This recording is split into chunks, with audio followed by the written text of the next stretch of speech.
Mesdames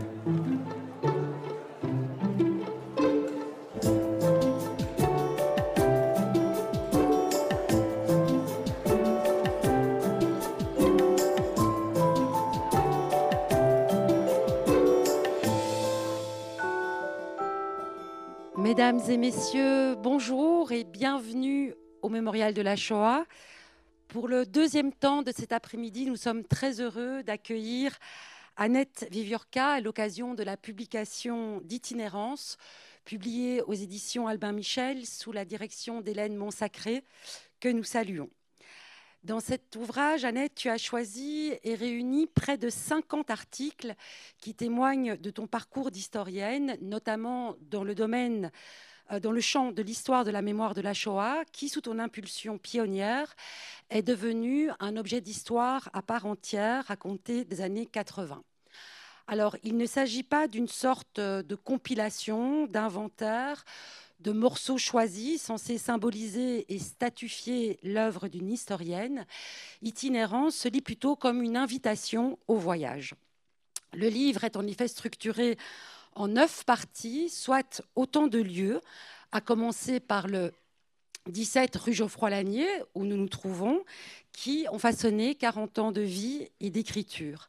Et chaque étape du voyage, regroupant en son sein une série d'articles thématiques, est introduit par un texte cette fois inédit, écrit au temps présent et à la première personne du singulier, qui revisite ces lieux, façonnés par un engagement pour les archives et des rencontres souvent décisives pour aiguiller le chemin de la recherche. Alors si Itinérance constitue une porte d'entrée idéale pour se plonger dans tes livres, cet ouvrage est aussi un hommage aux personnes connues ou inconnues du grand public qui ont jalonné ce parcours et dont certaines ont contribué à conserver intacte ta vocation d'historienne. Alors pour mener cette discussion, ce voyage dans le livre, nous avons le plaisir d'accueillir Valérie Lehoux, qui est rédactrice en chef à Télérama. À l'issue de la discussion entre Valérie et Annette, vous aurez la possibilité de poser vos questions à Annette Viviorca et, si vous le souhaitez, de vous procurer le livre et de le faire signer par son auteur. À tout à l'heure. Merci beaucoup, Julie. Bonjour, Annette. Bonjour. Alors, Julie le disait à l'instant, ce livre, Itinérance, c'est donc un recueil de textes. Je crois précisément 42 ou 43 textes, parmi les très, très, très nombreux textes que vous avez pu écrire. Donc, quand on parle de textes, ça veut dire des articles qui sont parus dans des revues, dans des ouvrages collectifs, des préfaces, des postfaces, etc. Si je vous ai bien lu en préface, et vous allez pouvoir vous expliquer sous les yeux attentifs de votre éditrice ici présente au premier rang, vous avez d'abord rechigné à faire ce livre. Pourquoi ? J'ai rechigné pour diverses raisons. Une qui est difficilement avouable, c'est que je suis très ordonné dans ma tête, mais très désordonné dans tout ce qui est le reste. Et que, contrairement à certains, je n'ai pas mes œuvres, mes articles classés, archivés. Donc, c'était un effort considérable de rechercher les articles. Et puis, en plus, en 40 ans, on oublie. J'ai oublié des choses que j'ai écrites. Ça paraît un peu stupéfiant, mais c'est vrai que c'est comme ça. Donc ça, c'est la première raison. Puis la deuxième raison, c'est qu'empiler, faire un recueil de mes textes, comme on fait habituellement, c'est par ordre chronologique, ça me disait pas trop. Mais Hélène Montsacré a beaucoup insisté, et je me souviens la fois où elle était assise sur un cheval à bascule, avec tout un vrac d'articles, et c'est là qu'on a commencé à réfléchir un peu. Chez vous ? Chez moi, oui. Dans le 10e arrondissement, je précise. Le 10e arrondissement qui fait partie de ces étapes de ce livre. Alors, comme le disait Julie, ce livre, et comme vous venez de l'évoquer, il n'est pas conçu comme un recueil classique, comme un recueil de textes classiques, qui souvent sont classés de façon chronologique ou de façon thématique. Là, on déambule à travers des lieux Donc Paris, Varsovie, Drancy, Auschwitz, Nuremberg, Jérusalem, Ivry-sur-Seine, New York. On voit bien quand même qu'il y a quelques lieux qui recoupent des thématiques, mais en tout cas, on se promène. Julie parlait d'invitation au voyage, et ça s'appelle itinérance. Évidemment, tout ça, ça dessine un itinéraire. Donc je me suis demandé, en fait, j'ai regardé dans le dictionnaire, et j'avoue que je ne savais pas trop quelle était la différence entre itinéraire et itinérance. Et l'itinérance, c'est le mouvement que l'on fait le long d'un itinéraire. Et il me semble bien que ce livre est en effet un livre en mouvement. Qu'est-ce que vous en pensez? Oui, oui, oui. On écrit des textes, des articles, des préfaces, des choses comme ça. Et puis on ne dit jamais comment est-ce qu'on les écrit, comment, pas intellectuellement, mais matériellement. Et par exemple, ici, quand je repense à ici, qui est un lieu que j'ai commencé à fréquenter au tout début des années 80, c'était pas le mémorial de la Shoah, c'était le mémorial du martyr juif inconnu à l'époque. Je suis sûr que Larissa s'en rappelle. Moi, je vois plein de choses. C'est-à-dire, je vois l'allée, je vois le gardien. Le gardien, dites-nous comment il était alors gardé. Le gardien, on m'a raconté, j'espère que ce n'est pas un fake, mais on m'a raconté que le gardien que je n'ai pas connu, moi j'ai connu Armand, que les plus anciens ont connu aussi, mais il paraît que le premier gardien, il était en costume de déporté. Il recevait en costume de déporté. Donc, je ne sais pas, mais on m'a raconté ça. Mais je vois l'allée, je vois la salle de lecture, je vois Madame Alperine, je vois Sarah Mimoun. Je ne sais pas pourquoi on dit toujours Madame Alperine et Sarah Mimoun. Madame Alperine, les bibliothécaires et les archivistes. Madame Alperine, elle s'appelait aussi Sarah, mais je crois qu'il y avait une sorte de maintien qui faisait qu'on n'était pas familier. Et puis je vois Ulrich Hessel, avec les mains pleines d'arthrite. Et je revois des anecdotes que je raconte. Par exemple, je suis dans la salle de lecture et je vois que sur la table, il y a la correspondance entre Hélène Hessel et Franz Hessel, qui sont les héros de Jules et Jim. Alors je dis, mais pourquoi vous avez ce livre-là? Je ne voyais pas le rapport avec la vocation de ce qu'on appelait à l'époque le Centre de documentation juive contemporaine. Mais on me dit, mais c'est le papa et la maman de Monsieur Hessel. Donc j'apprends comme ça que Monsieur Hessel était le père, était le fils de l'héroïne, enfin le fils de Jeanne Moreau pratiquement, hein, pour dire les choses. Bon, et par voilà. ailleurs, le frère de Stéphane Hessel. Et le frère de Stéphane Hessel. Et je vois l'histoire de la naissance d'Ulrich Hessel qui était légèrement handicapé en lisant les mémoires de Stéphane Hessel, Danse avec le siècle. Donc c'est ces choses-là que j'avais envie de raconter parce qu'en fait, même quand les sujets de la recherche ne sont pas forcément très rigolos, il y a une sorte d'énergie et de visite de tellement de choses autour que, oui, c'est ça l'itinérance. Et l'itinérance, c'est que finalement la recherche appelle la recherche, qu'un article appelle un article ou un livre, et que...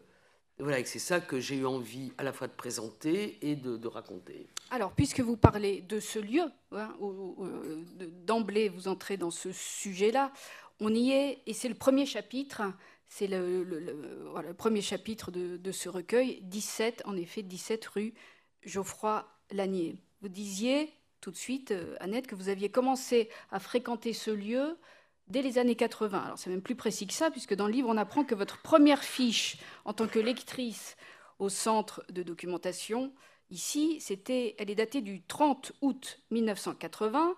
Vous dites que vous êtes professeur d'histoire en lycée à ce moment-là, hein, que vous habitez 7 rue Taylor et que le sujet de vos recherches, c'est Wolf Wiewiórka.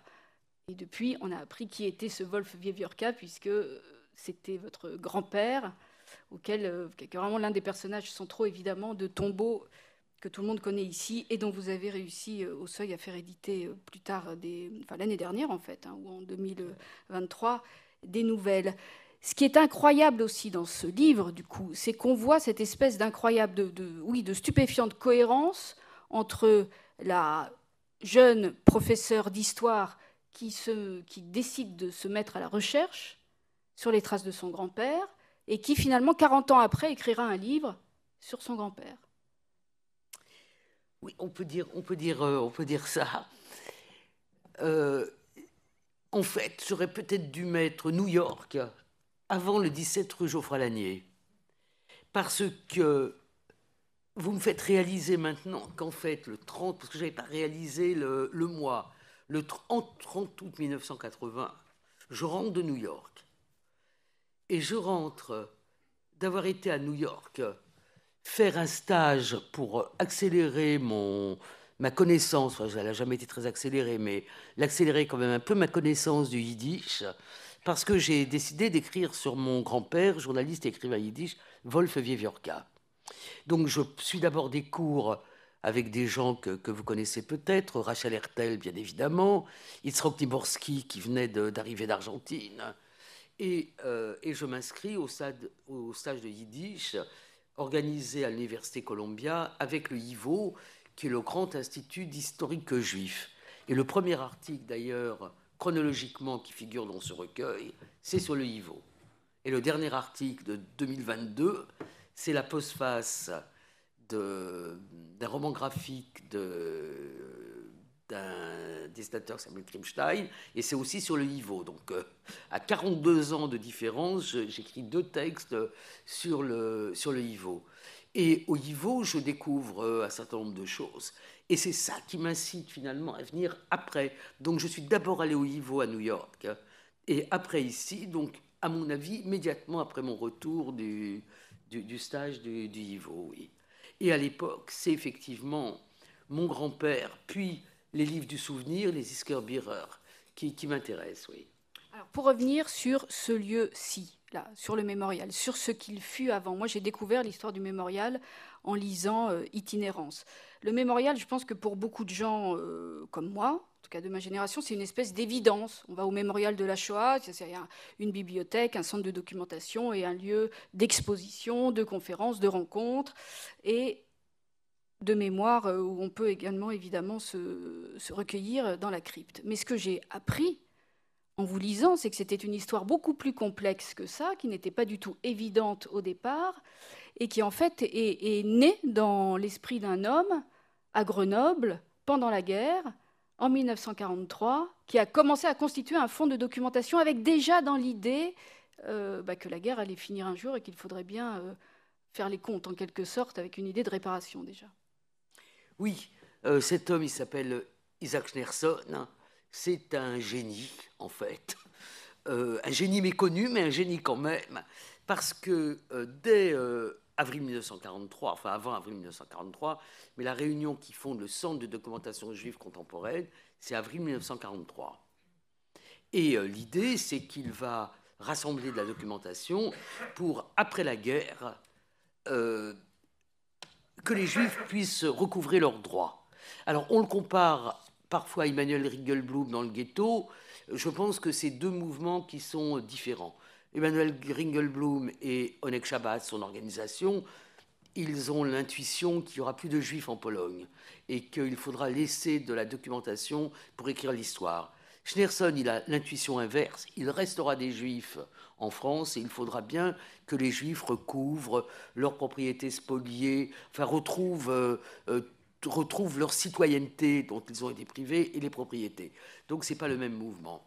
Et il installe son centre qui se bouge un peu partout jusqu'au moment où il se rend compte que les publications du centre, Le Monde Juif, première revue, qui s'appelle maintenant revue d'histoire de la Shoah, mais s'appelait Le Monde Juif, première revue au monde sur l'histoire de la Shoah. Il publie un certain nombre de livres importants. Un des tout premiers, c'est un ouvrage qui recense toute la législation nazie, enfin de l'occupant nazi et française. Enfin, il fait ça. Et puis il se dit à un moment donné que la mémoire, c'est bien beau d'écrire, ce qu'on se dit parfois, mais qu'il vaudrait mieux qu'il y ait un mémorial. Et en 1949, il commence à avoir cette idée de faire à Paris un tombeau pour le martyr juif inconnu. C'est comme ça que ça s'appelle. Vous êtes ici dans un endroit qui s'est appelé pendant des années, tombeau du martyr juif inconnu. Donc l'idée, elle vient bien évidemment de la Première Guerre mondiale et du culte qui est rendu aux soldats. Donc il fait une première cérémonie de pose de la première pierre en 1953, qui est une cérémonie gigantesque. Il y a un film, il est aidé, bon, je ne vais pas rentrer dans les détails, et là, ça se gâte. Ça se gâte parce qu'en Israël, on commence à s'agiter en disant « mais on ne va pas faire le centre de la mémoire à Paris, c'est le centre de la mémoire de la Shoah. Quand vous allez sortir, regardez bien ce qui est inscrit sur le grand cylindre. Vous voyez que c'est ghetto de Varsovie, Belzec, Treblinka, Auschwitz. C'est pas la mémoire des Juifs de France, de la déportation juive de France. D'ailleurs, Schleierson était naturalisé français. Mais il venait de Russie, et tous les premiers collaborateurs venaient de Russie. Ils n'étaient pas des Français de souche, comme on dit aujourd'hui. Et ça se gâte. Et les Israéliens disent, mais qu'est-ce que c'est que ça? Le centre de la mémoire, il doit être en Israël. Et c'est après qu'est votée la loi qui va créer Yad Vashem. Et quand je dis que ça se gâte... Yad Vashem est quasiment, est-ce qu'on peut dire ça, une réaction? Exactement. Moi, je suis allé à un colloque en Israël, à Jérusalem, à Yad Vashem, pour les 50 ans de la création de Yad Vashem, et j'ai intitulé mon intervention « Aux origines françaises de Yad Vashem ». Ça n'a pas tellement plu. Mais quand je regarde des historiens israéliens, par exemple Tom Segev, ils racontent la même histoire. Et nous, on n'est pas des scientifiques, on essaye de l'être, et on ne fait pas des expériences comme en physique et en chimie. Mais quand quelqu'un reprend le même sujet que vous, d'un autre côté, et aboutit aux mêmes conclusions, on se dit bah, « j'avais raison ». Donc j'ai établi quelque chose qui correspond à la vérité. Et il y a même une trace de tout ça. Si vous descendez dans la crypte, quand vous regardez vers l'extérieur, hein, vers la flamme éternelle, à gauche, vous avez des sortes de placards qui ont les formes des tables de la loi. Et ça, c'était pour mettre les noms. Mais Yad Vashem a interdit que la collecte des noms se fasse ailleurs qu'à Yad Vashem. Alors pourquoi c'était une catastrophe? C'est parce qu'il comptait bien sur l'argent des collectes et qu'il y a eu une interdiction donnée à Schneerson, enfin, de faire la collecte. Et les choses se sont arrangées parce que cette même année, enfin au début des années 50, je crois que 53 aussi, il y a eu ce traité qui a été signé entre la République fédérale allemande, le gouvernement israélien et les grandes organisations juives dans le monde, ce qu'on appelle la Claims Conference, qui a été le début de ce qu'on a appelé les réparations allemandes, les Wiedergutmachungen, et que le président du Congrès juif mondial, qui avait été à la manœuvre pour créer pour ces réparations, qui s'appelle Narum Goldman, a réussi à négocier. C'est l'argent de la Claims qui a servi à faire ce tombeau du martyr juif inconnu. Et donc, Annette, on est bien d'accord, ce tombeau, tel qu'il a été inauguré en 53, donc c'est ça Première pierre 53, première pierre 53. 56. C'est celui qui est, c'est ce qu'on appelle ce qui est dans la crypte aujourd'hui, c'est ça? C'est le premier bâtiment, la crypte, avec un tout petit peu à l'écart, avec deux architectes, dont un qui s'appelait Percier, dont la femme s'appelait Hélène Percier, avait été déportée dans le même convoi que Simone Veil, que Marceline, que Ginette Kolinka, que Annie Stern, enfin des gens qui ont joué tous un rôle dans leur domaine. Et puis après, ça s'est élargi, et en 2005, changement de nom, Mémorial de la Shoah. Donc après, il y a eu Tombeau du martyr juif, Mémorial du martyr juif et Mémorial de la Shoah en 2005. Et on est intervenu à plusieurs pour que le terme de CDJC, Centre de documentation juive contemporaine, soit conservé. Parce qu'il y a quelque chose que j'ai toujours trouvé stupéfiant, c'est qu'on est dans une institution qui est vouée à la mémoire. Et la seule mémoire qui n'existe pas, c'est la mémoire de l'institution. C'est-à-dire qu'on est prêt à effacer toutes les strates d'une institution dont la vocation est la mémoire. Et quand vous avez décidé d'ailleurs d'écrire l'histoire de ce lieu, début des années 80, 84, vous dites, après que Pierre Nora a lancé sa collection sur les lieux de mémoire, il n'y avait rien encore qui avait été fait. C'est-à-dire que vous expliquez tellement souvent à quel point l'histoire est une science cumulative et qu'on repart souvent des travaux des autres pour les vérifier, les contester, éventuellement les compléter, aller plus loin, etc. Là, il n'y avait rien. Vous dites, je crois, l'objet était à construire. L'objet était à construire, mais intellectuellement, il y avait Nora qui m'aidait. Enfin, pas lui, hein, mais la lecture de ces lieux de mémoire. C'est-à-dire qu'en fait, je me suis dit, qu'est-ce qui se passe? Il se passe. J'avais publié un premier livre avec Isrok Niborski dans la collection Archives, les livres du souvenir mémoriaux juifs de Pologne. Et j'étais invité à un colloque. J'étais prof de lycée, invité à un colloque. Je trouvais qu'un colloque, c'était immense, quoi.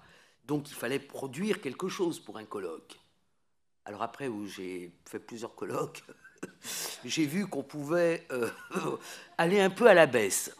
Donc là, je me dis, un colloque, qu'est-ce que je vais faire? De quoi je vais parler? Et brusquement, après avoir lu le premier tome des lieux de mémoire, je me dis, ben, on va faire une étude à la Nora. Donc c'est lui qui m'armait intellectuellement pour faire cette étude sur ce lieu. Et effectivement, le colloque était en Belgique. Hein, et effectivement, j'ai fait cette étude. Alors, d'abord, il a fallu expliquer. Dans l'équipe que j'ai citée, donc Madame Alperin, Sarah Mimoun, il y avait un Norvégien, Larissa rigole, vraiment un Norvégien qui avait l'air d'un Norvégien, hein, quasiment d'une caricature d'un Norvégien, qui s'appelait Vidar Jacobson. Donc je lui ai expliqué, et il m'a remonté de la cave toutes les archives du mémorial, enfin de la construction, de la discussion, et c'est là que j'ai découvert les lettres avec Yad Vashem, les correspondances, le protocole, les accords avec Narum Goldman. Donc là, effectivement, il y avait quelque chose de tout à fait nouveau, quoi. Alors pour revenir sur ce CDJC première époque, vous en décrivez l'ambiance, qui avait l'air assez particulière, et vous dites notamment, alors évidemment avec ces personnages assez cocasses dont vous brossez le portrait, là, Madame Alperin, etc., ou Monsieur Hessel, et vous dites chacun a participé aux recherches des autres, cette sociabilité de chercheurs, alors très peu nombreux, était peu propice à la concentration. Alors, c'était ouvert de 2 à 5, de 14h à 17h, 4 jours par semaine. Bon, moi j'ai fait toutes mes recherches jusqu'à mon entrée au CNRS en 91 ou 12 en étant prof. Donc il fallait que j'arrive à trouver les créneaux pour faire la recherche.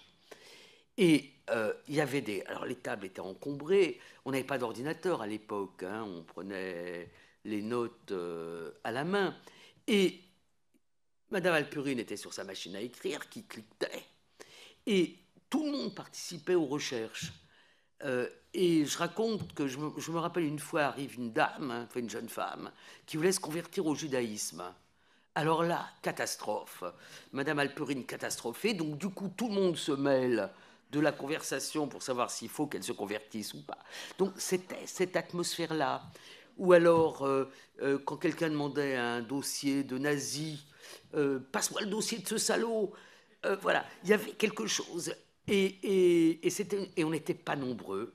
On n'était pas nombreux à l'époque. On fait se compter sur les doigts de la main. Et c'était une ambiance très chaleureuse. Donc il y avait des fichiers, mais personne n'avait besoin de fichiers. Tous les fichiers étaient dans leur tête. Et Madame Alperin veillait à la bibliothèque et elle mendiait les livres aux éditeurs. Donc on l'entendait dire « Mais vous ne pouvez pas m'envoyer ce livre il y aura une recension dans le monde juif. » Je ne suis pas sûr que les éditeurs attendaient une recension dans le monde juif, mais la bibliothèque a été gardée à jour. Donc je pense qu'on doit rendre hommage à ces gens-là, à tout cela, parce que si nous sommes ici aujourd'hui dans une atmosphère d'un luxe qu'ils n'ont pas connu, c'est grâce à ces gens qui étaient payés au lance-pierre, et qui avait un dévouement incroyable, quoi. Tout à l'heure, on s'est croisés juste avant la rencontre, là, par la crypte, Oui. pas loin du fichier, et vous m'avez raconté ce qui vous est arrivé, j'aimerais bien que vous le disiez là, la première fois que vous avez été, je dirais, physiquement en contact avec ce fichier qui est là. C'est pas dans le livre. Ben, je sais. Fallait pas me le raconter juste avant. Non, j'ai raconté que le fichier, les fichiers, ça a été toute une histoire. Alors l'histoire, je la raconte, l'histoire des fichiers. Je la raconte, donc je vais très brièvement dire, voilà, il y a eu le grand recensement, ordonnance allemande, recensement par les autorités françaises d'octobre 40. Et là, il y a eu un grand fichier qui a été fait. Et à partir de ce grand fichier, on a fait des fichiers. En une année qui m'échappe, alors on a toujours cherché ce fichier. Et quand je suis allé au YIVO en 80, on m'a montré des sacs en me disant, là-dedans, il y a les fiches du grand fichier, ce qui n'était pas vrai. Parce qu'au YIVO, il y avait un monsieur qui s'appelait Josa Tchaïkovski, de temps en temps on dit que c'est une femme, mais c'est un monsieur, qui a volé beaucoup d'archives, plein partout. C'est un voleur d'archives patenté aux archives nationales. C'est lui qui a volé toutes les archives de l'UGIF et qui ramenait, il les vendait. Il s'est suicidé après avoir été pris la main dans le sac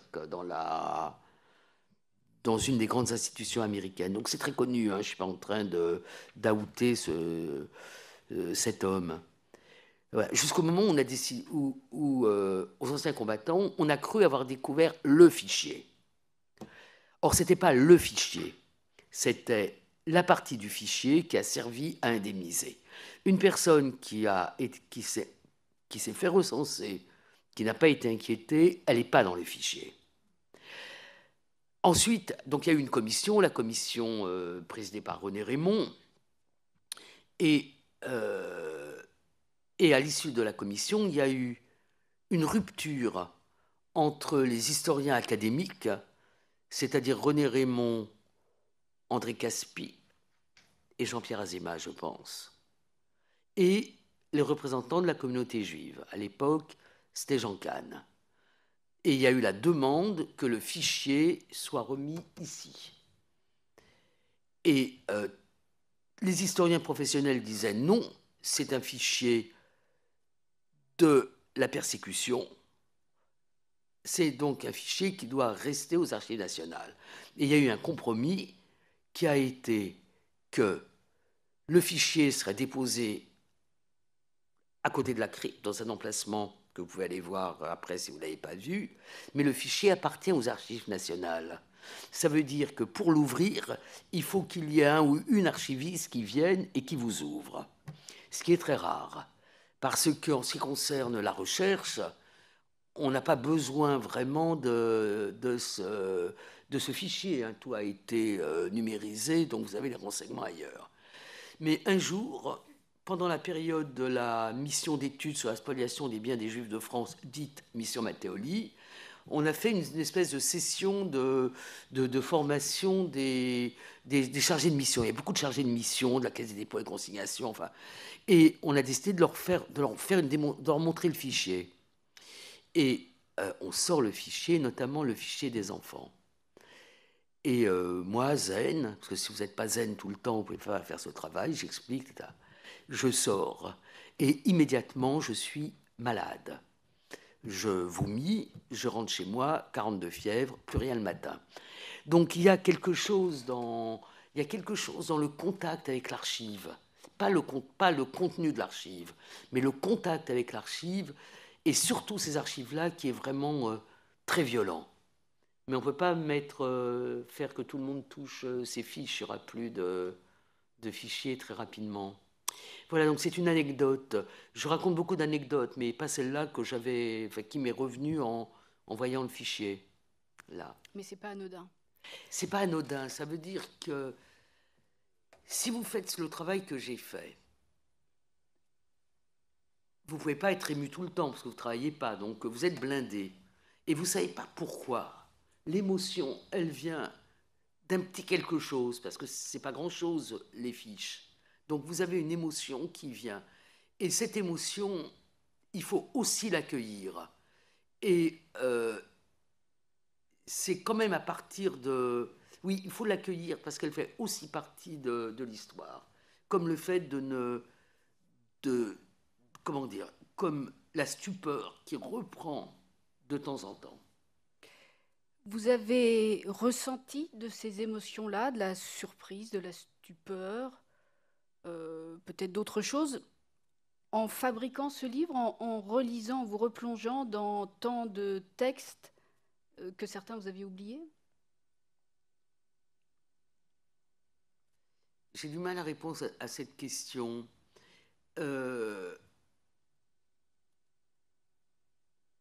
J'ai confectionné ce livre, hein, j'ai pas écrit ce livre.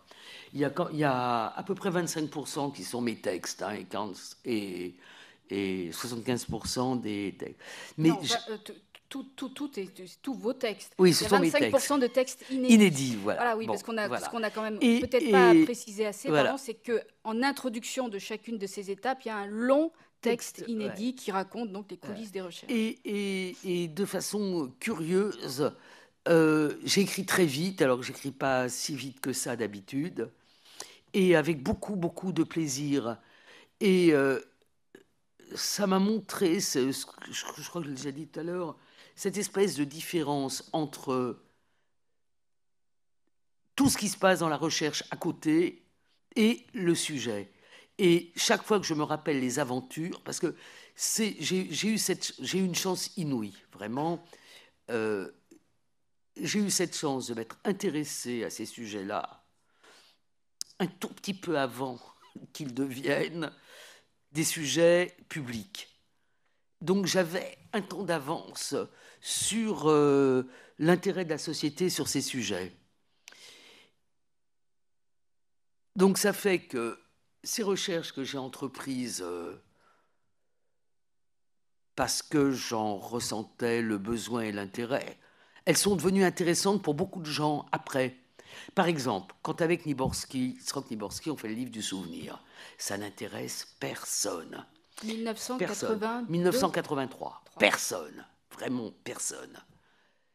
Sauf les Belges, sauf le Centre culturel laïque de Belgique. C'est les seuls qui s'intéressent, c'est les seuls endroits où j'ai été parler de ce livre.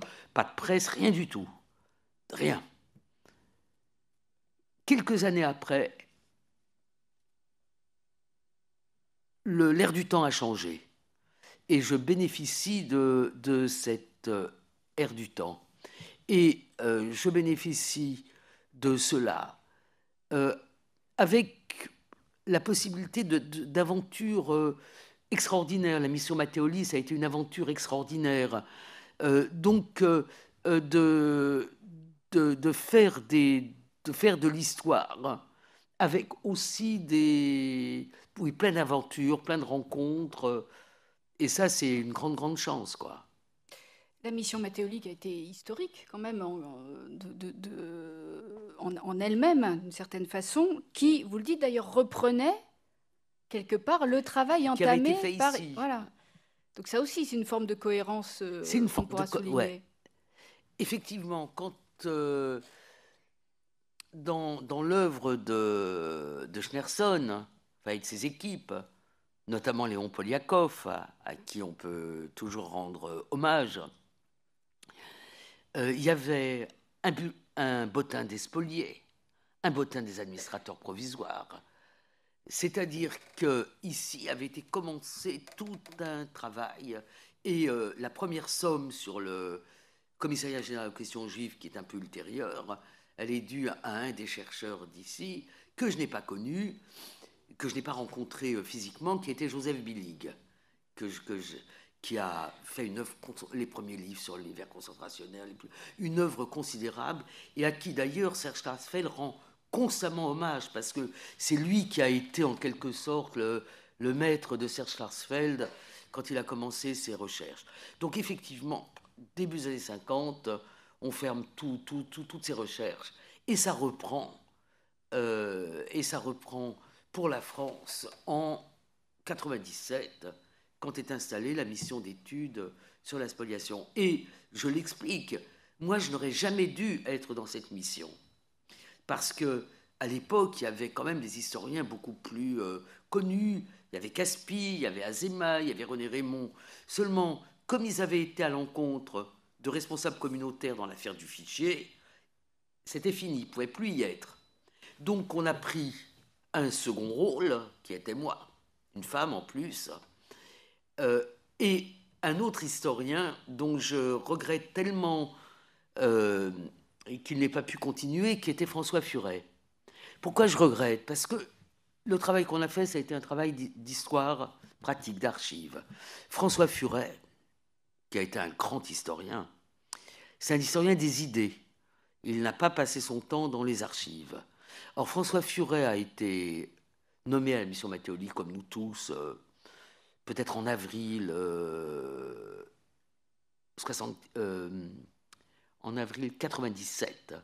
C'était Alain Juppé. Et 3 mois après, il décédait brusquement. Donc, il n'a pas pu faire... on n'a pas vu ce qu'il aurait pu dire dans cette mission. Mais François Furet avait une sensibilité qui... Bon, il venait d'écrire ce livre qui a eu un tel succès. C'est quoi, L'avenir d'une illusion? L'avenir d'une illusion sur le communisme. Et il avait une sensibilité très proche de la sensibilité des Juifs en France à l'époque. Alors ce livre, Annette, c'est aussi, j'allais dire, c'est aussi un hommage à beaucoup de gens, c'est sûr. Puis vous en profitez pour saluer les gens qui vous accompagnent dans vos recherches, notamment M. Chourek, qui est là d'ailleurs. Hein, mon compère en histoire polonaise. Donc il y a tous ces accompagnants contemporains, je dirais, et puis il y a aussi les figures des historiens, des quelques historiens, grands historiens qui vous ont précédé. Vous parliez de Poliakov, Hilberg, Friedlander, dont vous soulignez d'ailleurs qu'à l'époque, ils étaient extrêmement peu nombreux, oui. Ce qui est une réalité qui est un peu difficile à imaginer pour des gens de ma génération qui ont grandi vraiment, alors que cette histoire, et l'histoire et la mémoire de la Shoah étaient en pleine... émergence et consolidation. Vous saluez aussi à plusieurs reprises, il y a un nom qui revient, qui est celui d'une femme, comme à l'instant vous disiez que voilà, vous étiez l'une des rares femmes de la mission Mattéoli. Il y a une femme qui apparaît dans ce livre qui s'appelait Olga Wamser-Migo, qui a fait historienne, qui a fait plusieurs ouvrages et qui a eu le malheur, je dirais, de se tromper dans l'un de ses livres. Vous allez nous expliquer pourquoi, sur la localisation des chambres à gaz. Et vous dites qu'elle en a essuyé des critiques extrêmement dures. Et là, je vous cite, « J'éprouve les souffrances d'Olga Wamser-Migo, une femme aux prises avec des attaques dont elle ne comprend pas la violence. » Ça veut dire quoi, « j'éprouve » ces souffrances? Ça veut dire que vous avez aussi subi des attaques dont vous n'avez pas compris la violence en tant qu'historienne? Là, je suis un peu... oui, les choses n'ont pas été toujours faciles pour moi, hein. D'autant que je suis assez cash dans ce que je dis. Donc, mais comment dire? Moi, je suis prof de lycée. Je suis resté prof de lycée très longtemps, hein, pendant plus de 20 ans. Je suis prof de lycée. J'imagine que le monde universitaire est un monde de savoir, de coopération. Et je sors mon premier livre, un de mes tout premiers livres, c'est Juifs résistants communistes. Et là, mise à mort, quelque chose de terrible. Je ne dirais pas par qui, parce qu'il y en a certains qui sont toujours à me mordre les mollets en permanence. Bon. Et il y a eu d'autres choses. Par exemple, je décide de faire la biographie du couple Thorez, et là, brusquement, on m'interdit l'accès aux archives, parce qu'il y en a un qui veut mettre la main sur les archives. Donc, c'est des choses qui sont que chacun connaît dans sa vie professionnelle. je vois qu'Hélène hoche la tête. C'est-à-dire la rivalité, la méchanceté, le désir de nuire et le désir de passer au Karcher pour garder sa place. Moi, j'ai eu cette chance inouïe quand il y a eu cette salve contre moi, d'être en relation avec quelqu'un qui a dirigé ma thèse et qui s'appelle Annick Riegel, qui, elle, n'hésitait pas à attaquer. Bon, c'était pas... et qui avait subi, quand elle a soutenu sa propre thèse sur les origines du Parti communiste, ça a été terrible. Et elle m'a dit à l'époque, vous ne répondez pas, vous ne sortez pas, vous n'allez pas dans les débats, vous travaillez, dans 10 ans, vous serez reconnu. J'ai jamais oublié cela, je ne réponds jamais. Et je n'ai pas perdu mon temps à polémiquer et à vouloir dire que j'avais raison. Et je remercie toujours Annick Riegel pour beaucoup d'autres choses. Il y a d'ailleurs un texte sur elle. Et c'est une grande leçon.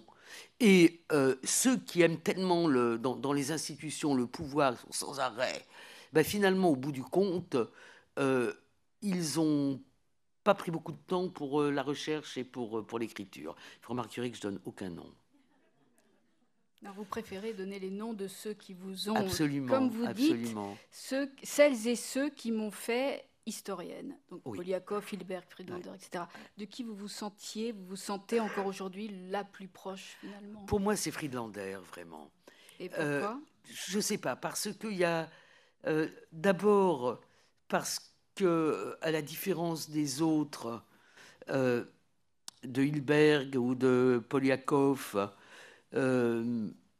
Poliakov, j'ai connu, c'était un homme plein d'humour, c'est un homme formidable. Friedlander, il y a sa vocation d'historien qui naît de son histoire personnelle. Et le premier livre que j'ai lu de Saul Friedlander, qui est un livre magnifique, il s'appelle « Quand vient le souvenir ». Et c'est un livre, je suis quasi sûr, qu'il a écrit dans une période de grande crise personnelle. Je sais pourquoi j'en suis sûr, parce que c'est ce que j'ai écrit dans le grand article que je lui ai consacré dans la revue L'Histoire, et qu'il en a été content. Donc ça veut dire que j'ai pas dit j'ai pas écrit des sottises sur lui. Donc il y a ce côté un peu blessé par l'histoire qui me touche.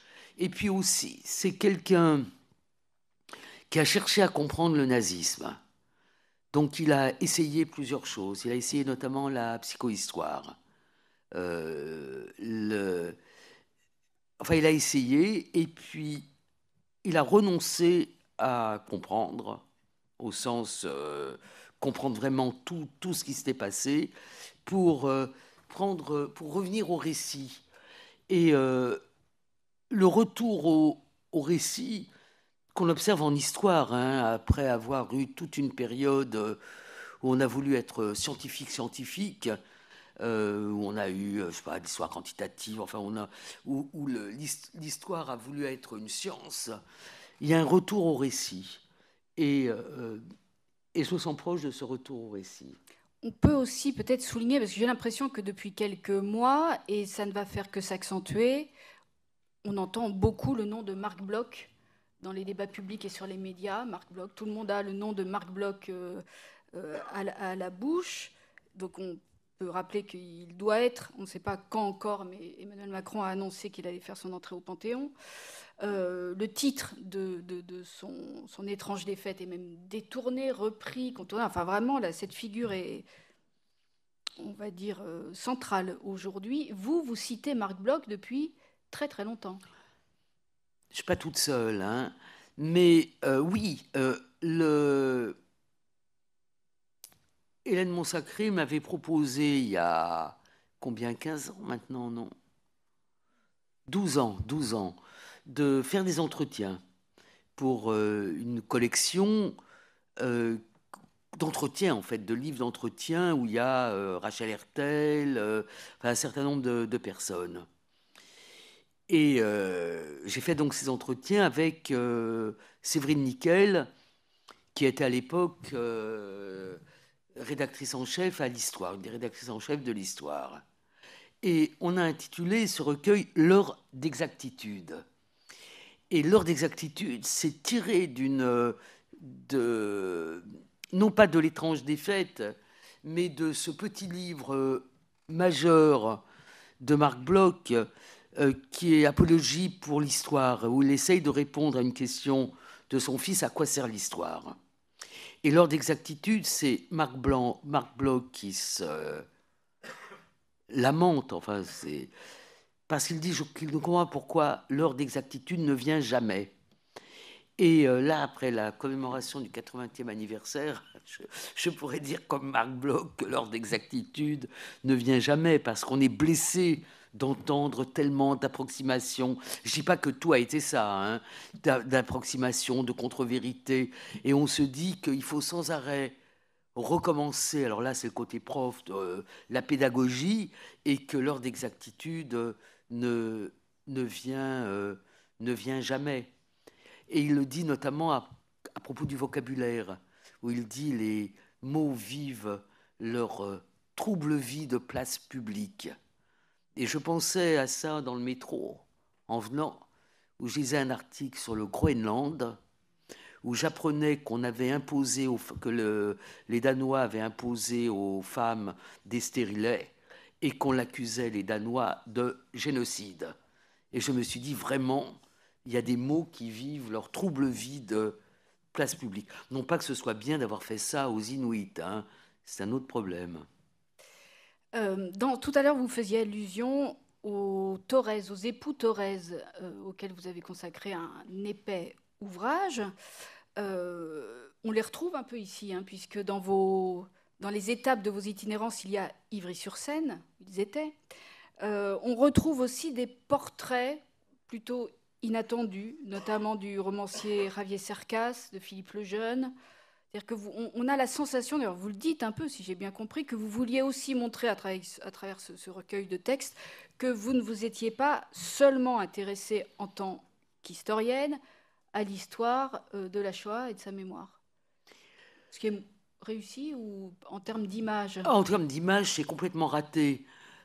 Parce que l'image historienne de la Shoah me colle à la peau. Et je ne vais pas m'en plaindre, hein. Mais j'ai fait d'autres choses.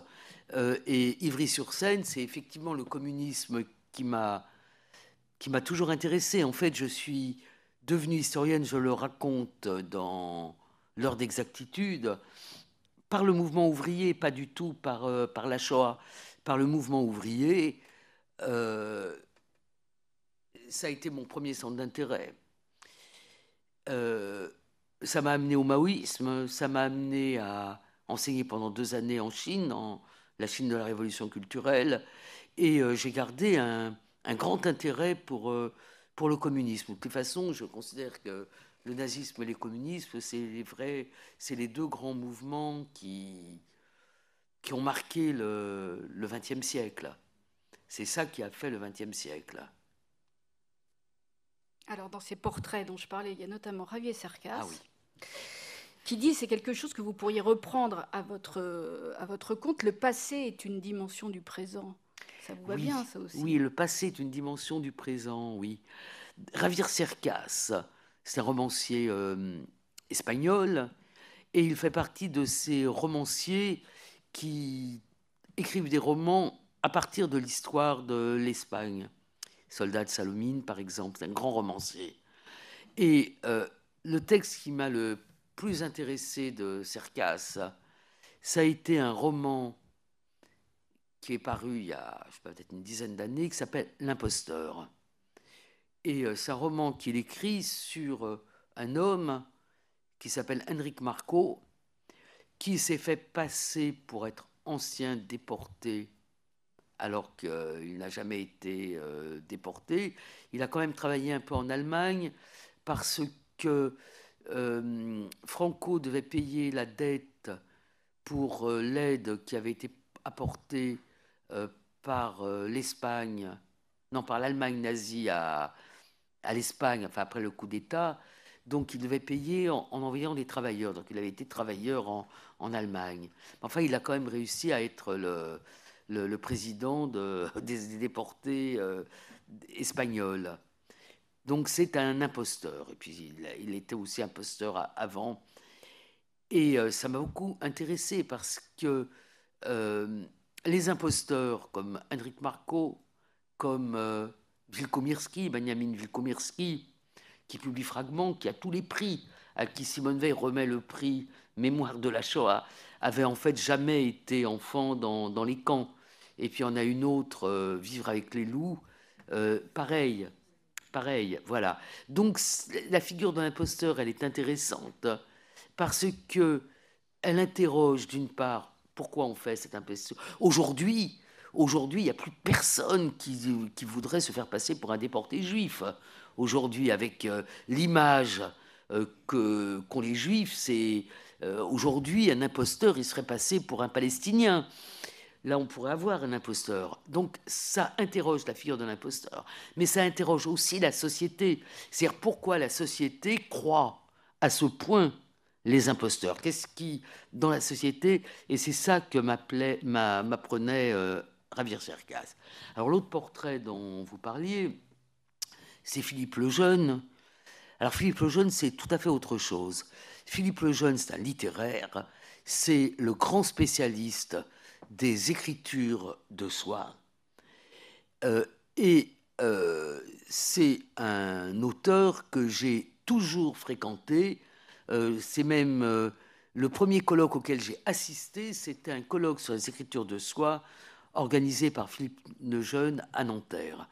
Donc c'est quelque chose qui m'a toujours intéressé parce que quand on s'intéresse aux témoins, au témoignage, le témoignage, c'est aussi un objet littéraire. Il y a une littérarité du témoignage. Et c'est pas inutile d'aller regarder un peu ce que les littéraires écrivent sur les écritures de soi. C'est un homme formidable. D'ailleurs, on pourrait presque faire un entretien pour la collection d'Hélène Montsacré avec Philippe Lejeune. Enfin, pas moi, mais quelqu'un... Pour revenir 2 secondes sur Javier Cercas, je crois que c'est à son propos, puisque lui est à la fois romancier, mais très, très imprégné d'histoire, que vous écrivez. Je trouve ça très joli. L'écrivain fait entendre sa voix singulière, l'historien essaie de comprendre, de faire comprendre plutôt que de faire ressentir. Les 2 démarches ne s'opposent pas. L'œuvre de l'historien et celle de l'écrivain se nourrissent parfois l'une l'autre, même si elles remplissent des fonctions différentes. Est-ce que vous auriez pu, vous, écrire un roman? Ou est-ce que vous pourriez, demain, écrire un roman? Alors, si je n'ai pas écrit de roman, c'est peut-être que j'en suis incapable. Alors, ce que je remarque, c'est qu'il y a une sorte de convergence qui se fait aujourd'hui entre les historiens et les romanciers. Que cette convergence, elle se fait notamment par le biais de l'utilisation... Enfin, ça a toujours existé, hein, je suis en train de dire quelque chose qui est... Mais il y a toujours eu des historiens qui ont écrit, des écrivains qui ont écrit sur l'histoire. Par exemple, l'éducation sentimentale de Flaubert, c'est considéré comme étant un des ouvrages qui éclaire le mieux la révolution de 1848, je crois, et paradoxalement aussi mai 68.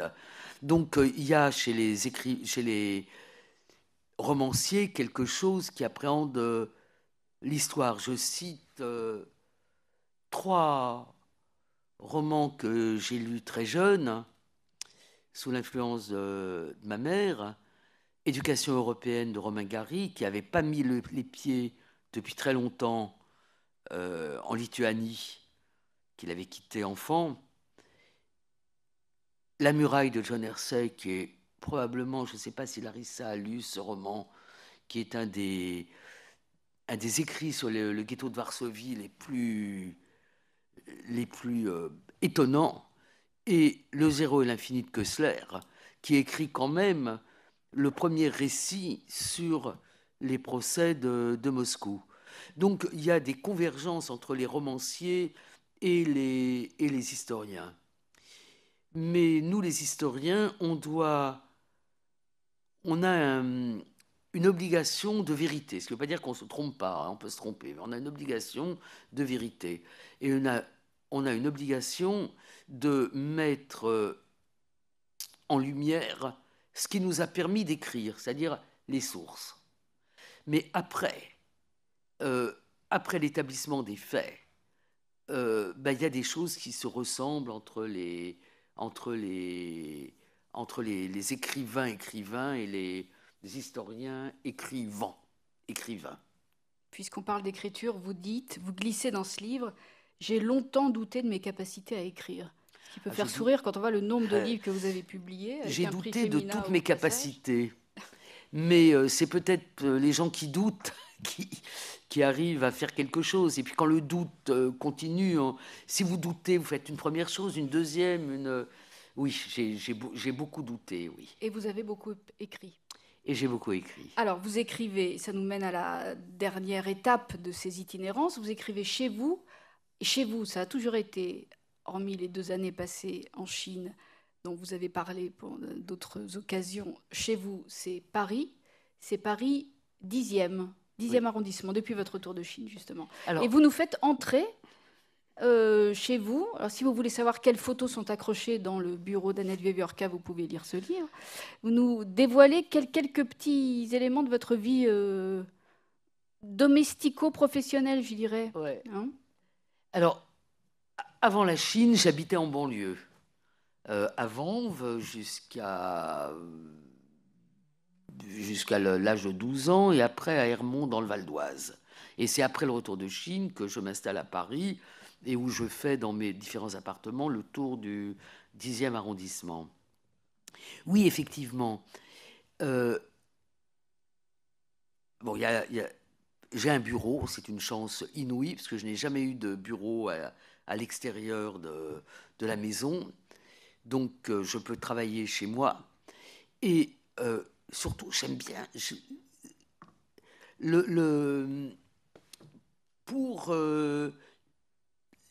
Oui, je l'ai écrit, mais j'ai du mal à parler de choses plus personnelles. Mais pour une femme qui travaille à la maison, en partie, hein, quand on est prof, on prépare les cours, on corrige les copies, donc on a un travail à la maison, il y a en même temps les tâches domestiques.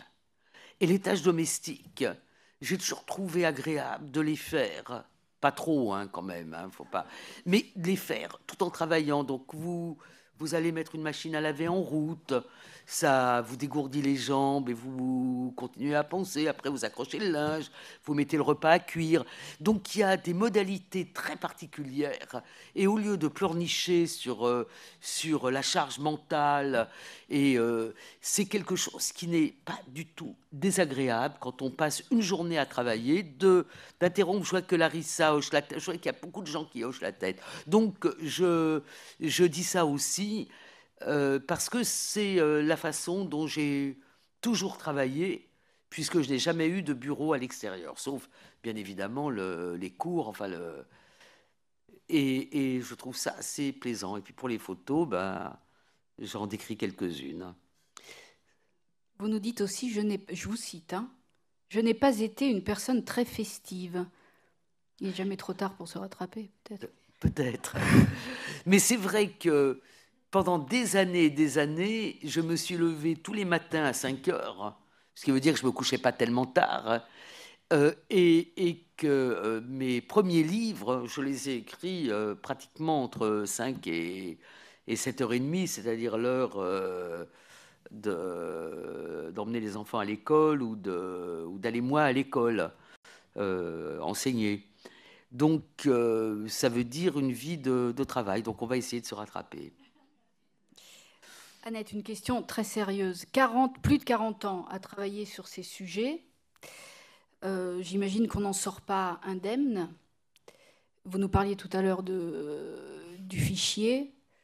On pourrait parler de plein d'autres choses. Est-ce que dans votre cas, quand vous regardez tout ce parcours professionnel, est-ce que dans votre cas, qu'est-ce que ça a suscité? Est-ce que ça a un peu apaisé de la douleur d'une béance qui était quand même celle de 3 grands-parents disparus pendant la guerre. Oui, je pense que tout ce travail, oui, ça a apaisé, ça a apaisé. Et peut-être que Tombeau, que vous aviez chroniqué dans Télérama, peut-être que Tombeau, Tombeau, c'est la restitution de l'histoire de ma famille. Donc, c'est pour moi, bien évidemment, hein, mais c'est aussi pour mes frères et sœurs, mes neveux, pour toute la descendance. Et c'est vous qui aviez utilisé le terme, je crois, d'accomplissement. Et c'est vrai que c'est ce que j'ai ressenti. Donc j'ai l'impression qu'après Tombeau, tout ce que je fais, parce qu'il faut bien que je m'occupe, c'est en plus. C'est-à-dire que la nécessité a disparu, et c'est peut-être parce que la nécessité a disparu que j'ai fait, merci Hélène, avec tant de plaisir ce volume. Donc je pense que oui, ça m'a apaisé.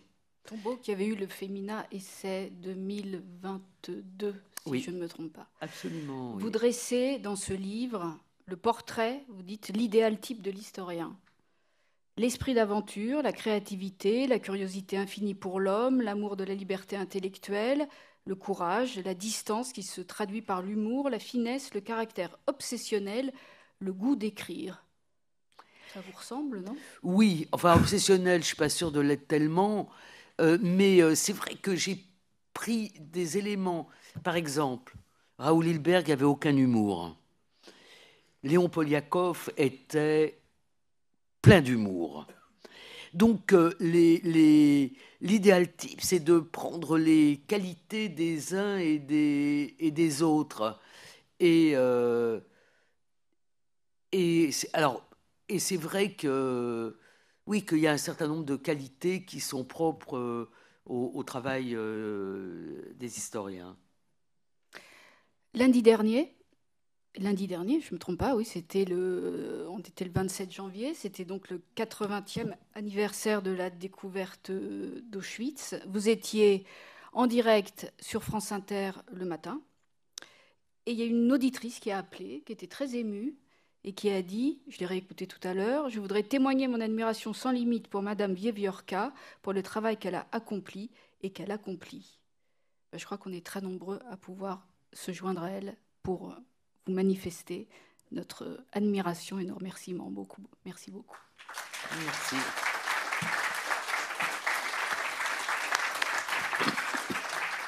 Merci Valérie, merci Annette. On va passer aux questions au public. Alors mademoiselle, il y a un micro qui est juste là derrière. C'est bon, on m'entend? Oui. Bonjour, je me présente, je m'appelle Marlène Jacquet, je suis étudiante à l'Université Paris 8 en Master 1 de recherche en histoire et je travaille sur justement la construction victimaire et mémorielle des enfants cachés sous le régime de Vichy. Et je pense qu'après avoir tout entendu et aussi avoir lu un petit peu votre livre, la question que je me pose justement, c'est sur justement l'objet à construire. Moi notamment, c'est un petit peu on va dire le rocher sur lequel je me heurte au niveau de la construction victimaire. Et donc je voulais savoir comment finalement on arrive justement à tout ce cheminement pour enfin produire l'objet à construire. Voilà, c'est tout. Oui. La première remarque que je ferai, c'est l'invention de l'enfant caché. Parce que du terme, du mot, on le nomme, on les nommait pas. Friedlander a été un enfant caché, jamais il aurait dit. Donc il y a toute une histoire de l'apparition qui est facile à tracer. Hein. Il y a le premier congrès aux États-Unis, ensuite en Israël, ensuite des associations ici. Mais là, je ne peux pas répondre à votre question, c'est trop. Et puis, il faut quand même savoir que l'histoire, c'est quand même quelque chose de très empirique. C'est-à-dire qu'il n'y a pas un. Il y a ce respect de la vérité, l'humble soumission à la vérité, comme aurait dit Marc Bloch, il y a travail en archives, il y a recouper les sources, c'est-à-dire qu'il y a de la méthodologie, comme on dit, mais sinon c'est complètement empirique. C'est-à-dire qu'il faut... Voilà. Mais ce qui est intéressant avec les enfants cachés, c'est effectivement quand est-ce qu'ils apparaissent, quand est-ce qu'on les nomme, parce qu'avant, ils ont été tout autant cachés qu'après, mais ils ne forment pas une catégorie et ils se mettent à former une catégorie.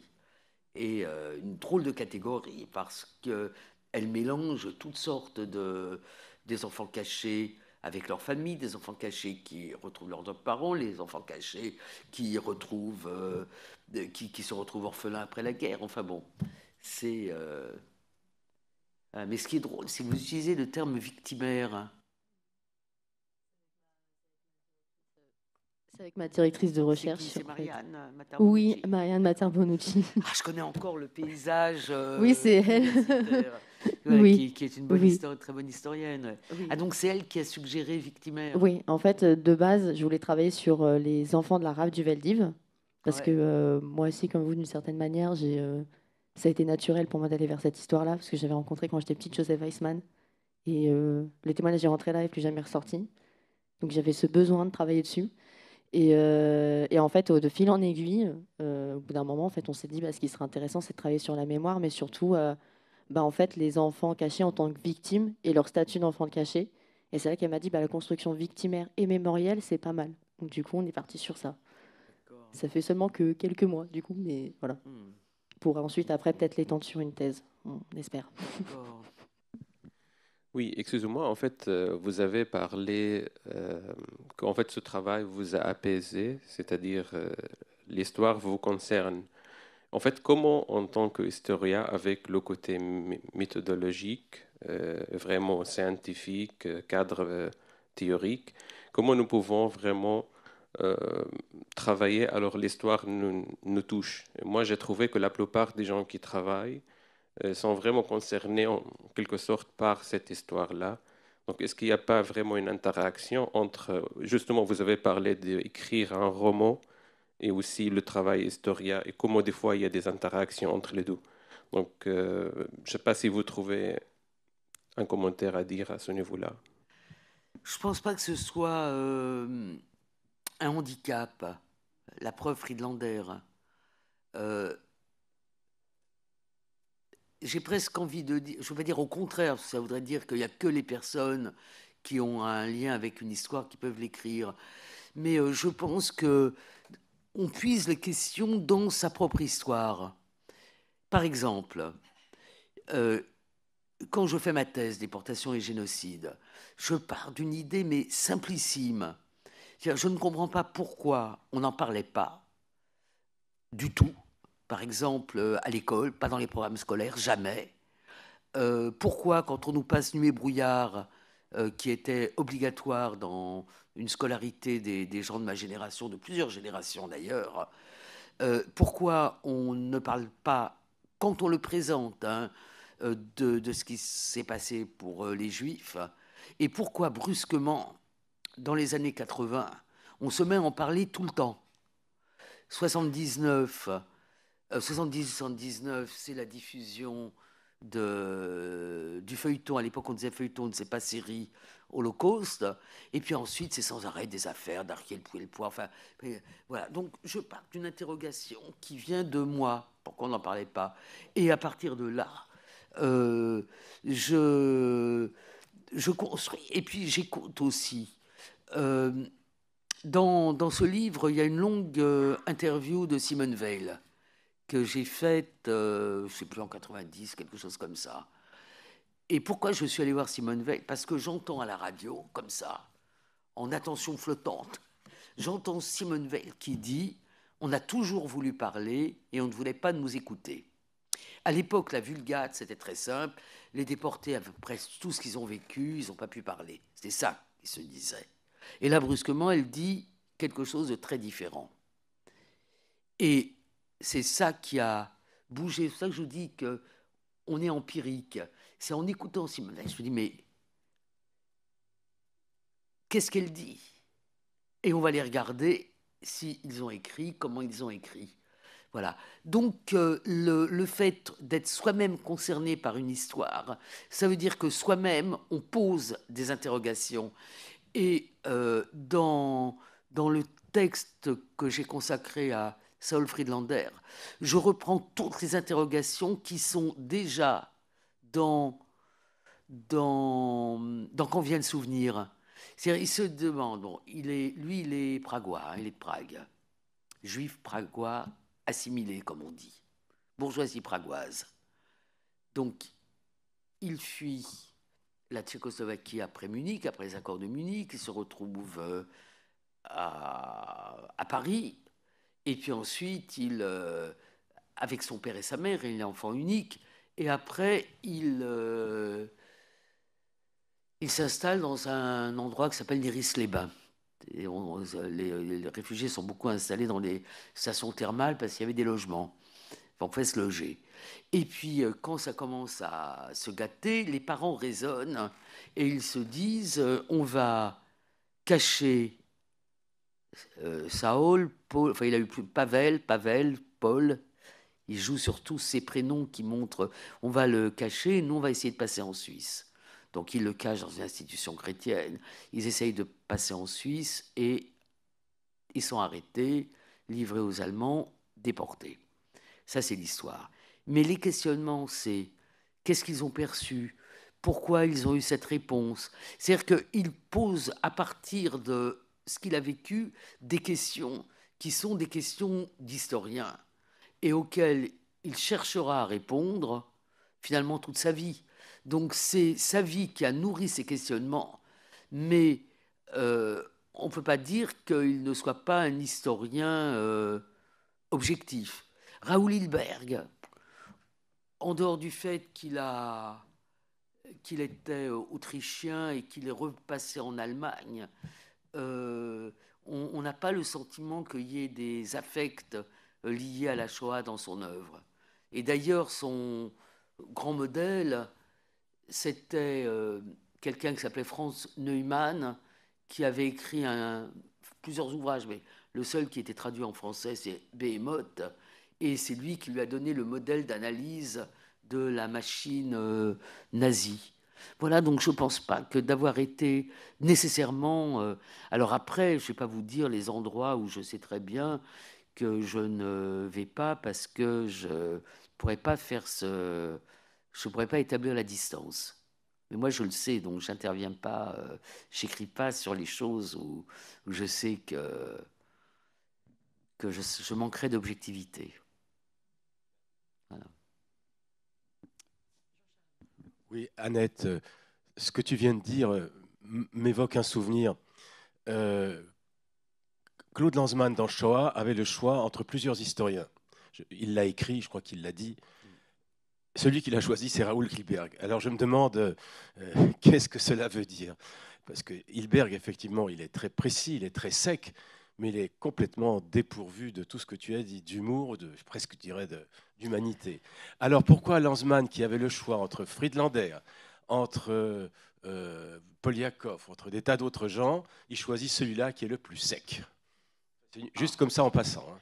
Alors, il choisit peut-être le plus sec, mais il le choisit aussi pour une raison que tu connais très bien, c'est que c'est Hilberg qui a édité les carnets du ghetto de Tcherniakov.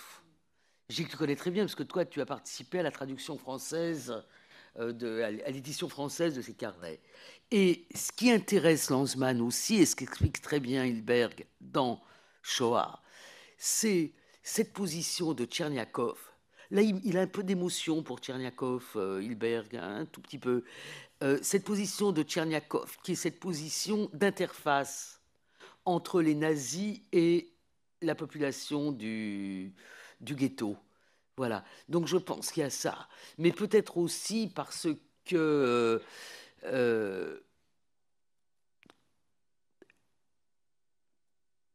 il lui offre quand même aussi une grille d'interprétation avec son livre La tripartition victime-bourreau.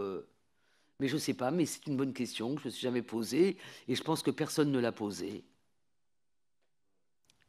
Mais peut-être qu'il le choisit pour ça. Voilà, peut-être parce que... Bon, moi, j'ai rencontré Hilberg 2 fois dans ma vie. J'ai suivi les séminaires qu'il a fait à l'EHESS en 88 Il a fait 4 séminaires à l'École des hautes études. Et puis, j'ai rencontré dans un colloque à Potsdam. On a un peu discuté. Et c'est vrai qu'il n'avait pas d'humour du tout. Et pas non plus... pas de charisme. Alors que Friedlander a quelque chose de charismatique. Donc peut-être que c'est pour ça, mais je ne sais pas. Alors l'autre réponse plus intellectuelle, ça serait l'endroit où Shoah veut se placer. C'est-à-dire, Shoah, ça se place, c'est le contraire de la survivance. Shoah veut se placer au cœur de la machine de mise à mort. Peut-être. Mais c'est une bonne question. Bonne remarque, comme on dit. Oui, merci beaucoup. Je voulais savoir, puisque vous avez évoqué là les cérémonies pour le 80e anniversaire de l'ouverture du camp d'Auschwitz, bon, les approximations que vous avez entendues ça et là, mais en dehors des discours d'historiens, quelle importance attribuez-vous aux manifestations mémorielles ?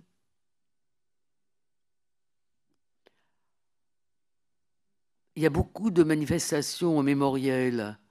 Bon, par exemple, là, en arrivant, il y a beaucoup de monde au mémorial qui viennent voir le mur des noms, les expos et tout.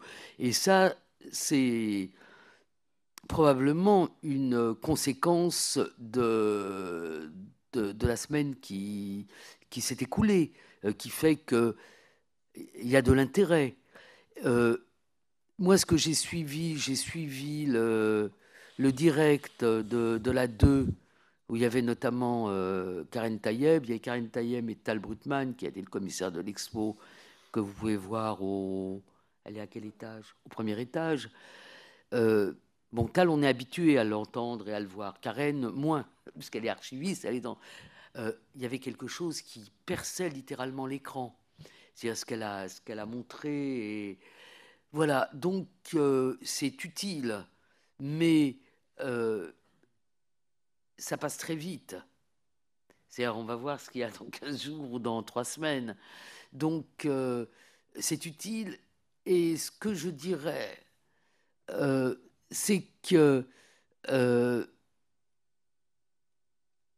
bon, moi, j'ai suivi les commémorations 95, 2005, 2015 et aujourd'hui. On commémore, il y a encore tout à l'heure, Ginette Kolinka était là, on est encore dans le même monde que les rares survivants aujourd'hui. Mais les commémorations indiquent aussi une sorte de température. 2005, il y avait à Auschwitz un avion entier qui était parti de Paris avec Henri Borland, avec Ida Greenspan, avec Claude Lanzmann et avec toute une fournée de journalistes et beaucoup d'autres déportés. Aujourd'hui, il reste 50 survivants. 2005, la commémoration, elle a commencé très tôt et par des manifestations très multiples.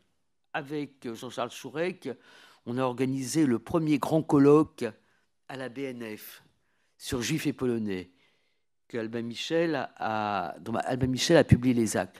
Ce colloque, ça a été quelque chose d'extraordinaire. On a fait ouvrir le colloque la veille, je crois que c'était le 14 janvier, par Simone Weil et Władysław Bartoszewski, qui était la grande figure des prisonniers politiques d'Auschwitz. On a clôturé le colloque par une sorte de conférence dialogue avec Marek Edelman, qui était le dernier survivant de l'état-major de l'insurrection du ghetto de Varsovie. C'est quelque chose d'extraordinaire. Mais ce qui a été extraordinaire, c'est ce qui s'est passé. Tu te rappelles, Jean-Charles, on avait une salle, et puis le public a commencé à arriver. Il a fallu sonoriser une deuxième salle. C'est-à-dire que brusquement, c'était l'entrée de cette histoire des rapports entre Juifs et Polonais dans l'histoire. Ça a été quelque chose d'extraordinaire. Et on avait fait à côté un cycle de filmer Auschwitz, filmer à Auschwitz. Ça a été une des multiples manifestations qui ont duré des semaines et des semaines, 3 semaines à peu près. Là, qu'est-ce qu'on voit? 80e anniversaire, une journée. Ce qu'on voit aussi, c'est que c'est la télévision, c'est les médias publics, les grands médias, hein. La télé, la 2, sur la 1, rien. Sur les télés commerciales, quasi rien. Et la radio, pareil. France Culture, France Inter. Ça veut dire, voilà. Alors la situation a changé, hein. La situation a changé parce que il y a la guerre en Ukraine, parce que la situation au Moyen-Orient, et voilà, donc... mais commémorer, c'est se souvenir ensemble. Si vous regardez les cérémonies que Serge Klarsfeld organise ici, il n'y a plus beaucoup de monde parce que les gens qui venaient pour entendre les listes des gens de leur convoi, ils sont de moins en moins nombreux. Quand on regarde les commémorations du Veldiv, aujourd'hui on emmène des enfants pour faire... les gens qui allaient, c'était les gens qui étaient concernés dans leur histoire familiale. Il y en a aussi de moins en moins. Donc je ne sais pas si j'ai répondu. Voilà, mais c'est l'occasion de publier des livres, de faire des films. Bonjour Annette. Bonjour. Moi j'ai une question justement à ce propos. Je voulais avoir votre avis. Est-ce que vous ne pensez pas non plus que depuis déjà quelques années, et peut-être encore plus au fur et à mesure que le temps passe, la vraie question, c'est de savoir justement, évidemment, comment transmettre cette mémoire en dehors de tout ce qui a été fait par les historiens, par Serge Klarsfeld, par tous les gens qui ont vécu cette situation.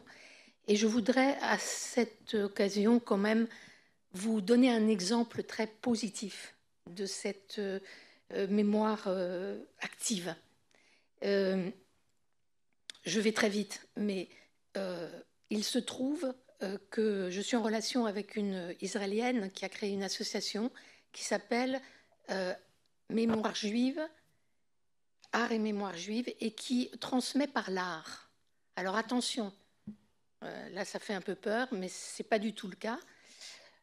Et nous avons organisé depuis 2019 des séminaires, enfin des colloques à Tel Aviv, puis sur 3 femmes essentielles, Charlotte Salomon, Etty Ilsoum et Hélène Baird.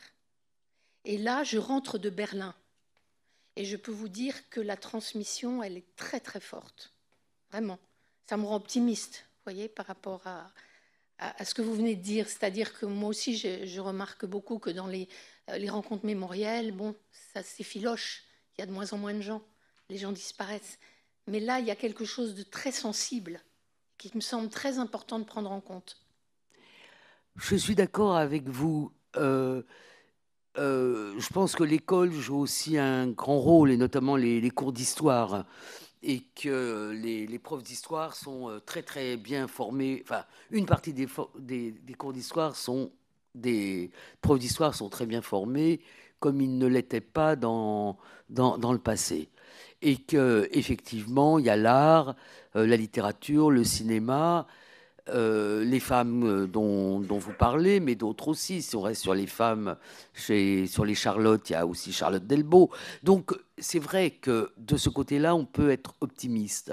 Mais ce qui rend inquiet, c'est la finalité de cette transmission. C'est-à-dire que d'un côté, il y a cela, et puis de l'autre côté, il y a cette montée de l'antisémitisme. Donc, on a le sentiment, parfois, qu'il peut y avoir, je pèse mes mots parce que c'est me mettre en cause moi-même, mais un côté presque contre-productif de cette mémoire. Et en tout cas, une certitude, c'est que cette mémoire-là ne permet pas de contrer l'antisémitisme. Ce que certains avaient espéré. Et ça, c'est une certitude. Et Et l'autre certitude, c'est que ce que l'on fait peut se défaire très vite, y compris les sociétés. Et on le voit ailleurs qu'ici, et en petite partie ici. Merci beaucoup Annette et merci beaucoup Valérie Lehoux.